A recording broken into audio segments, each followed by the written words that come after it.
শেষ জামানায় সময় সংক্ষিপ্ত হয়ে আসবে, টাইম খুব তাড়াতাড়ি চলে যাবে, এক জুমা থেকে আরেক জুমা খুব দ্রুত চলে আসবে। তিনি বলছেন 1 বছর চলে যাবে একটা মাসের মতো, একটা মাস চলে যাবে একটা সপ্তাহের মতো, একটা সপ্তাহ চলে যাবে একটা দিনের মতো, আর একটা দিন চলে যাবে একটা ঘন্টার মতো।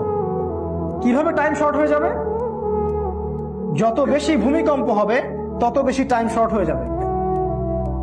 আর আমরা এই যে চাঁদের ক্যালেন্ডার বাদ দিয়ে পশ্চিমা ক্যালেন্ডার গ্রহণ করেছি, সময়কে আমরা কমিয়ে নিয়ে আসছি। আরো কিভাবে সময় শর্ট হবে? এই যে আজকে দিনকে রাত করা হয়েছে, রাতকে দিন করা হয়েছে।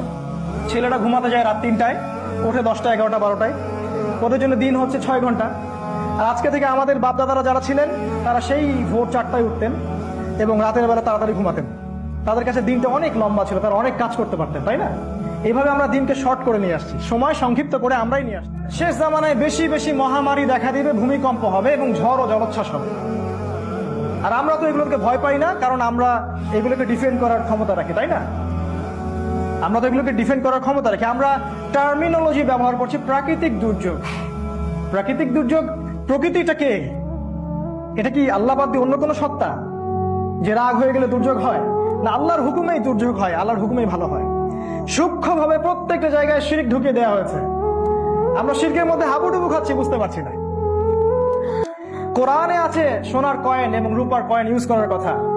ওয়ার্ল্ড ব্যাংক এবং IMF সোনার কয়েন রূপার কয়েন ব্যান করে দিয়েছে, ব্যবহার করতে পারবে না। তারা আল্লাহর হালালকে হারাম করে দিয়েছে। আর আল্লাহর হালালকে যে হারাম করে, এটা শিরক। শিরক।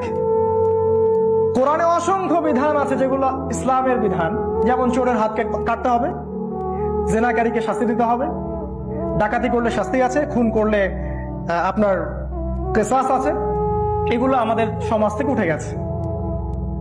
আল্লাহর হালালকে যে হারাম করে এটা শিরক, আল্লাহর হারামকে যে হালাল করে এটাও শিরক।